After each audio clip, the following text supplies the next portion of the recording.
आप सभी को पता होगा कि पीएम मोदी जी7 ग्रुप में भाग लेने के लिए कनाडा गए हैं। इसी जी7 से एक ऐसी खबर सामने आई है जिसे सुनकर आप ये कहेंगे कि आखिर पीएम मोदी इस समिट में भाग लेने कनाडा गए ही क्यों हैं। डोनाल्ड ट्रंप ने इस ग्रुप का मजाक बनाकर रख दिया है। मजाक ही नहीं बनाया बल्कि भारत को भी नीचा दिखाने की कोशिश की है। इस खबर को देखकर ऐसा लगता है कि डोनाल्ड ट्रंप भारत का हित नहीं चाहते। खबर क्या है, चलिए आपको सब कुछ विस्तार में बताते हैं।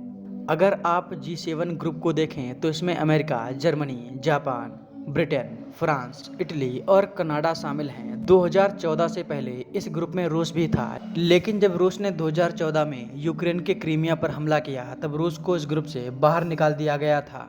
इस पर अब डोनाल्ड ट्रंप ने कहा है कि इस ग्रुप में रूस को फिर से वापस लाना चाहिए।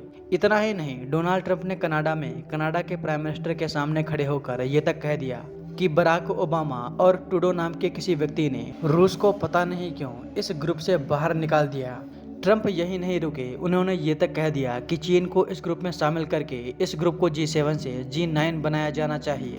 हैरानी की बात यह है कि उन्होंने चीन को इस ग्रुप में शामिल करने की बात तो कही, लेकिन भारत का कहीं भी नाम नहीं लिया, जबकि भारत को हर साल इस ग्रुप में इन्वाइट किया जाता है। ये ट्रंप की भारत के प्रति मानसिकता को दिखाता है।